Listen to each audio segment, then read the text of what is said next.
I have a good old-fashioned haul video for you guys today. I'm excited and proud of myself for this one because I actually managed to take all the swatch footage in direct sunlight, you know, that yummy golden hour lighting. I think these might be the sharpest and best looking swatch footage that I've ever taken, by my little humble standards at least, and I would really like to continue with this trend because I know for me, I am personally just such a sucker for really crisp, well-lit makeup swatch videos and photos. I mean, I think everyone wants that, right? Like if you're trying to find out how a product looks in real life when deciding whether or not you're going to purchase. Of course, the better quality and more true to color the swatches are, the more helpful. But unfortunately for me, the universe rarely ever lines everything up perfectly for me in this aspect of my life, at least. Other aspects, yes, I'm not complaining. Whenever I actually feel like filming, it's usually like 3 in the morning or it's raining and cloudy all day. But then on the perfectly sunny, perfect lighting days, I'm like passed out the entire day from a carb coma or something. Can my biorhythms just align more with nature so that I can take better swatch videos? Thanks. Anyway, as you can tell from the thumbnail, I'm calling this the About Face haul. Not that I planned it this way, but I've been reviewing a lot of eyeshadow palettes lately and I'm kind of burnt out on that front a little bit. So I think I just kind of built up over the past few weeks where I just had this burst of like desire and excitement for all these new face products that I suddenly noticed. Once I took a little break in attention to all of the new eyeshadows out there, it kind of reminded me like, oh yeah, there's the rest of my face too. On the face front, get it? Attention, I'ma need you to face front. But yeah, on the face front, I feel like I've kind of been just sticking to the same old for a while now. I think I was just ready to breathe new life into that part of my makeup routine by trying out some new products and brands that I've never tried before. I also hit pan on 2 long-time blushes and a contour powder recently, so that is also justification to buy more makeup. Okay, so first up is this Slim Create Highlighter Duo by Kate. This is part of their new Yoku collection that just came out. I did part 1 of my review on the 2 eyeshadow palettes from this collection last week. I said I was gonna do a part 2 for the highlighter compact, but then I realized that there's not really much to say because it's pretty much just a regular run-of-the-mill highlighting duo. This is tiny, by the way, and we're gonna get into size a little later in this video. Yeah, basically I discovered I'm kind of a little bit of a size queen when it comes to makeup. So these tiny little pan sizes, especially for a product that's supposed to go over relatively large, you know, sweeping portions of your face, it's just not gonna cut it for me. I appreciate the compactness, but then at the same time it's like, why do I have to struggle to even get my entire brush coated? But anyway, this is the Slim Create Highlighter Duo. So you get the clear glow powder side, which is this traditional beigey golden highlight, and then the soft blur powder, which is the white side over here. What they recommend is that you use the traditional highlight to highlight around your eye area, and then you use the translucent blurring powder to highlight the high points of your nose, T-zone area, and maybe your chin if you're so inclined. So I did do a little bit of that today. It's one of those products that like you're not supposed to be able to tell that you put anything on. It's just supposed to help bring dimensionality and the contrast between the lights and shadows in your face. So it's kind of one of those like invisible makeup products that just enhances your natural beauty, and I am really a fan of those products more and more. Next, I picked up the Cezanne Kiana Less powder. Kiana means pore in Japanese, so poreless powder, and this is in clear, so it's a translucent powder. I think this is the most luxe looking packaging that Cezanne has ever done. It's good to see them still putting effort into improving their design game, even though they are pretty much known as the quintessential, you know, affordable drugstore brand in Japan. It's just nice to see that they still put effort into making their new packaging appealing and aligned with the trends of today, regardless of whether or not the actual products can be hit or miss sometimes. But yeah, so this is one of those like veil-like micro thin translucent powders. It is like the thinnest veil of powder that gives you the smoothest finish.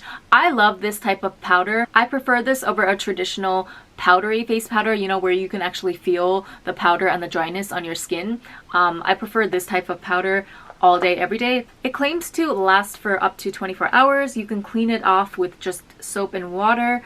It has mineral powder ingredients mixed in, and it's also medicated, which I'm never sure what exactly that means, but I assume it's a good thing because companies use that term as advertising all the time in both Western and Asian cosmetics. I've noticed it'll be like, oh, this is our special new medicated formula. So I don't know, is that supposed to make it appear more official sounding? If someone has any insight into that, can you please let me know in the comments below, because I honestly don't know what that really means. The powder pan itself is really pretty up close too. It has this geometric design imprinted into it. The powder has almost like micro glitters inside, or micro shimmers. Maybe it's hard to detect through the camera, but in person you can definitely see it, especially in the sunlight. But when you apply it on your face, don't worry, it's not glittery at all. It's actually a truly translucent powder, I would say. I think, like, compared to other similar translucent powders that I've used, this one doesn't have much of a white cast at all, especially if you blend it out properly, which is excellent. I do have some on right now, and although I won't say that it's revolutionary or anything, it does a good job of sucking up the oils or the sebum oil that starts to seep through my foundation as the day wears on, and makes my skin feel very smooth and matte overall, but still like very plump and juicy, so it's not drying or anything. You can think of it as a slightly less intense version of the, you know, the Etude House No Sebum powder. If you're looking for a more toned down, cheaper alternative to that, although Etude House is pretty affordable as well, but if you just wanted a slightly toned down everyday version, like you don't need that much oil control, just a little bit to keep things at bay, and plus the convenience of it being in a pressed powder format, then there you go. Speaking of Etude House, I am so giddy over this next item that I picked up, and that would be the Etude House Contour Powder Duo. This one is number 2, Inventor. They have Inventor and then Creator, which is number 1. So Inventor is the warmer of the two options. First of all, I love the naming convention. It reminds me of the MBTI personality test thing. I am an INTP in MBTI, which supposedly only like 3% of females ever get INTP. 3 or 1%, something super low like that. And I think that the nickname for my personality type is actually Inventor. So how perfect is that? Okay, I just double checked and never mind. INTP is dubbed the Logician, not the Inventor. Irregardless, okay, I still love this name. And then secondly, of course, I love the packaging. It's just so simplistic and chic. Love a clear window pane where you can just see exactly what product you're getting on the inside. And most importantly, the large pan size is just chef's kiss. I mean, this is what sealed the deal for me. Not only is it visually appealing to look at, it just makes my makeup application that much easier, you know? Whether I'm using a smaller contour brush or a larger face brush, I can get in there without having to dig into, you know, these tiny pans that some of these Japanese makeup companies in particular, not so much the Korean ones. Korean makeup is a little more sizable on the whole, but yeah, these Japanese brands, they stay clinging to this tiny pan business model, even for the powders that are supposed to cover half your face. Case in point, this Cezanne shading powder. So if you just look at the difference in size there. I actually bought this as a replacement for this very powder. This is the Cezanne Natural Matte Shading in number 1, Warm Toned. I still have quite a lot of powder left in this if I'm going to be 100% honest, but I don't know, I'm over it at this point. Don't get me wrong, this is a really decent powder. I really enjoyed using it while it lasted, especially if you're after that very natural looking, subtle contoured effect that doesn't look like you're wearing any contour at all. You know, the effect is nowhere near as harsh or exaggerated as a lot of Western contour products can give you, but I just wanted to try something new, you know, splurge a little bit. This one is a little bit pricier by drugstore standards, but you also get a lot more product. So I think that, like, if you were to work it out on a per gram basis, this one is probably by far cheaper than the Cezanne. The Cezanne powder, I found it to be a little bit like, it was very firmly packed. I had to really dig in there with my brush sometimes. and then like really apply pressure to get it to show up on my face. The color payoff is very good, but I just think that overall this powder is a little bit tightly packed, whereas the Etude House contour powder, this one is a little more loosely packed, and it doesn't take much pressure at all for me to pick this up onto my brush. I also like the fact that it's slightly more warm toned than this one. I think it will just suit my overall complexion better, although this one is technically the warm toned shade out of the two that are available at Cezanne, but to me, like, it kind of low-key leans a little bit cool. I don't know. This one definitely looks like it just harmonizes with my skin tone better overall. I have some on right now in the jawline and also in the cheek area. Okay, so I went through like a period where I really thought that I was gonna go contour free, like I wasn't gonna bother anymore with any of these face shading, nose shading powders. I was just gonna rock my natural face shape. No. The universe reminded me every day in the mirror that bitch, your natural round face shape is simply not built to sustain such pipe dreams, and that is okay. That is what K-Beauty contour powder is here to do for you. But yeah, whether it's K-Beauty or J-Beauty or C-Beauty, I definitely prefer the Asian contour powders over the Western brands because it just looks more subtle and natural to me. I contoured my nose today with this too, which usually never goes well with me. Like, it just always looks way too harsh and not blended, even though I feel like I'm doing a good job of blending it out. But then you can over blend it, and then if you're not careful, it'll just make your entire, like, this area of your nose look muddy. So the fact that I was able to achieve even a decent looking nose contour with this is making me a very happy camper already. I am not a fan of the Etude House eyeshadow formula at all, but their face products so far, it's giving, okay? This contour palette, and then I also had, at one point I did own their No Sebum powder compact, and that was pretty good as well. I don't know what happened to it. Maybe I gave it away to someone, but I might have to actually revisit or repurchase that sometime in the summer. Peripera blushes. Okay, peripera is just shaping up to be my little K-Beauty brand of choice. I just love the simple, cute aesthetic of this brand. I have their little pocket duo glitter. This is for the eyes. And then I have also a peripera liquid glitter. I don't know where it is right now. K-Beauty is generally marked up here, like not a ton, but definitely a little more expensive in Japan than in Korea because, you know, import fees and all that. But it depends on the brand too, I guess. Like Ramen and Clio and them are just absolutely ridiculous. 3,000 yen for an eyeshadow palette? No, thank you. We will not be doing that under any circumstances. Goodbye.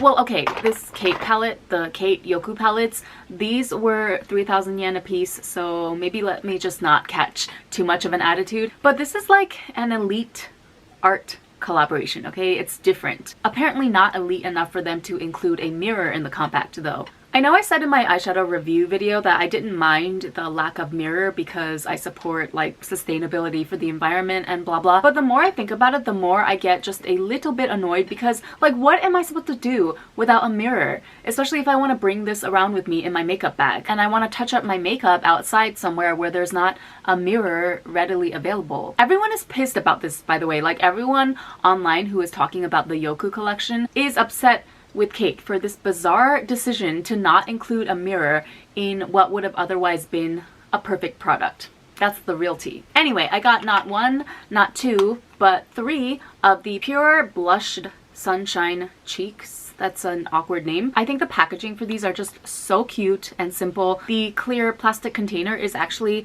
slightly tinted like the color of the actual blush in the pan. And then there's a message imprinted into each blush pan that says, "It's okay, you already shine." I mean, hello. I want positive affirmations printed on all my makeup, just for the record. So these are a matte formulation with like zero shimmer whatsoever. They have a very marshmallowy, smooth texture. It almost reminds me of, like, you know those Smarties candies from back in the day, the powdery ones? It kind of reminds me of those things. I don't know. Like, okay, if you took an actual Smarties candy in between your fingers and applied pressure, that thing would crumble to dust. Obviously, these blushes are not going to crumble the same way, but it's kind of the same vibe. So I got 02 Milk Tea Coral, which is exactly what the name says. Just a milky, subdued coral, a little bit slightly on the pink side. The name alone makes me want bubble tea right now, and I can't have it because it's 7 a.m., so nothing is open. And then 04 Hazel Orange is this deeper, warmer, flushed coral. And then finally we have 06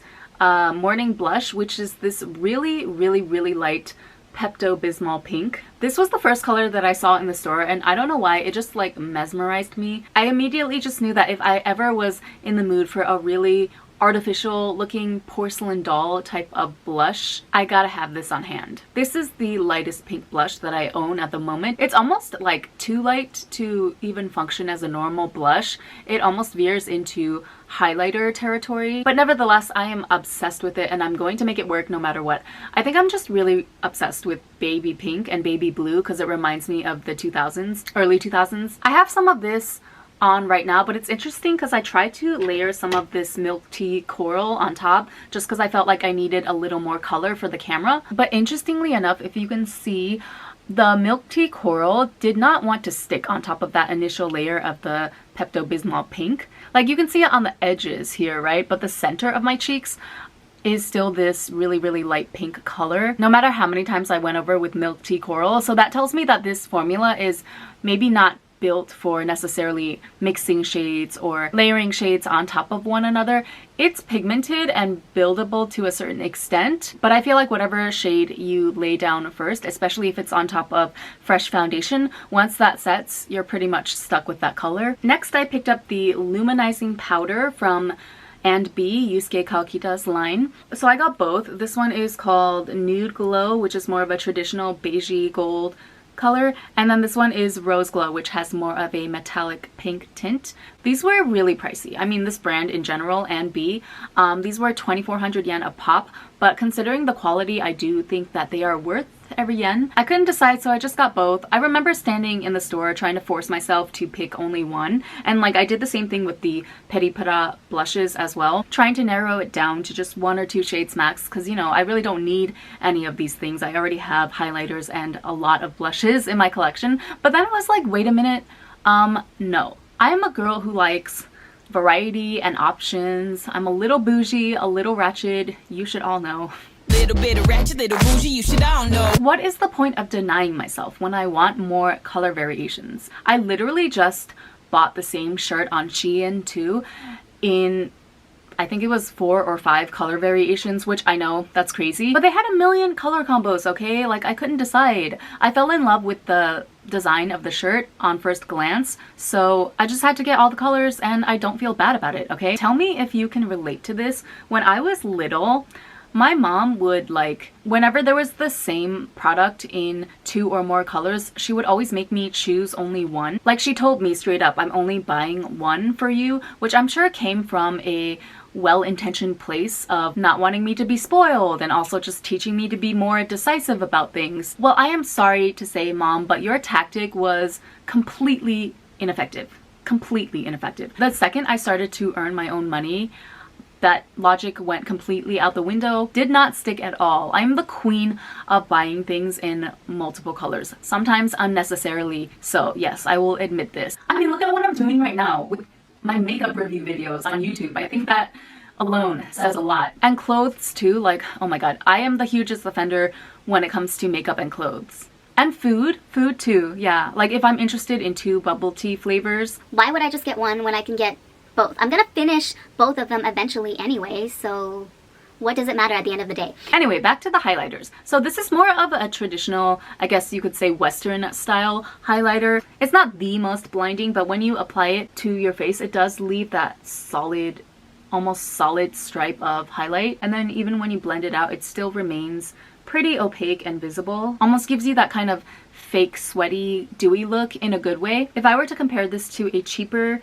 counterpart, I would say it's a little bit of an elevated version of the Cezanne Pearl Glow highlight. They have the same vibes, but the Yusuke Kawakita one is quickly becoming one of my faves. I love how it has like slightly more grip to the formula than most other highlighters I've experienced, whether that be from Western or Asian brands. So once you apply it wherever onto your face, even if you blend it out, it's not going to move around. You know how some highlighters are like super pretty and shimmery, but there's not enough grip like holding it in place, so it can tend to migrate around once it's on your skin. The NB Luminizing Powder formula doesn't do that. It definitely has a little more emollients, like a little more moisture built into the formula to help keep everything together. It's not putty feeling or anything, like it's still 100% a powder at the end of the day. But if you pressed it really hard down onto the pan, which I don't want to do because I don't want to ruin it, but if you did that, it would leave like a dent instead of just cracking and breaking. And finally, the last item in my haul, thanks to my wonderful cousin who lives in Beijing, came through for me, okay? I was finally able to get my hands on this Estee Lauder Be the Light Pure Color Envy Cheek Palette. Now this is of course a limited edition release for Year of the Tiger. You can see it has the tiger imprint on the highlight in the middle here. I had been searching high and low for this because it was not released in Japan. All the foreign websites that I checked too were also sold out pretty quickly. Cousin found it for me at long last because I guess they just have more stock of this in China, which makes sense considering that is kind of more of their target demographic for this collection in particular, at least. So thank you, little cousin. So yeah, I know this is kind of a random brand to just throw in the mix here amongst all of these trendy, hip Japanese and Korean brands, but low-key, high-key, I actually have always kind of stanned Estee Lauder's makeup, even though they're often written off as just being an old lady brand. Listen, I've always liked their eyeshadows, okay? They're so pigmented and smooth. They glide really nicely on the eyes, and the shimmers are just so pretty. I haven't owned anything from Estee Lauder in a long time, so I thought why not jump at this opportunity to own something from the Year of the Tiger collection. I am not Year of the Tiger, I am Year of the Snake, but you know, just in general, Chinese zodiac and horoscopes and all that, it's just kind of my thing. It's like the first question that I ask people when I meet them. I'm so annoying, I know. I'm not gonna lie, the packaging feels and looks slightly cheaper than I expected. Like, don't get me wrong, it is nice and sleek. I don't know what it is, if it's just like the shape or the gold trimming here, just makes it seem not as high-end and more of a drugstore quality. Like, it's giving Milani, honestly. That's fine, whatever. And again, just to keep it real, I was also kind of worried that the blushes themselves look a little bit dull and ashy in the pan, just on first glance. And plus, this mauve berry tone is just not my favorite color story, but I'm relieved to say that they actually swatched really nicely. I think the colors are actually very pretty against the skin, more vibrant than they look in the pans for sure. So I think I'll definitely be able to incorporate these into some rosy neutral looks. The highlighter portion, this one is called Modern Mercury. I actually think this is a really beautiful shade. I mean, again, I always thought Estee Lauder shimmery formulations were really great. It's kind of a darker, like, rosé shade though, even though it is still very reflective. So I'm not sure if it's a little too dark to really be a face highlight. Maybe I'll use it as like an eyeshadow. Nevertheless, I'm really excited to play around with this. So there you have it. That is my about face haul for April 2022. For my next video, I want to do just a more chatty, like casual update about just what's going on in my life lately, what I have planned for the next few weeks. Golden Week in Japan is coming up. It'll be like 10 days straight of vacation time. So I'm also trying to decide what I want to do during that time, even though I do have a few concrete plans laid out throughout the week. I don't know if I'm gonna do a get ready with me style video per se. Talking and applying makeup at the same time has never been my strong suit. I can do it, but I don't really enjoy it, to be honest. So I might just come on here with my finished makeup look and just chat with you guys. If you guys have like random questions or anything that you always wanted to ask me, maybe you can leave them below in the comments section of this video and we can incorporate that into an unofficial Q&A portion of the next video as well. Thanks so much for watching as usual, and I'll catch you in the next one. Bye!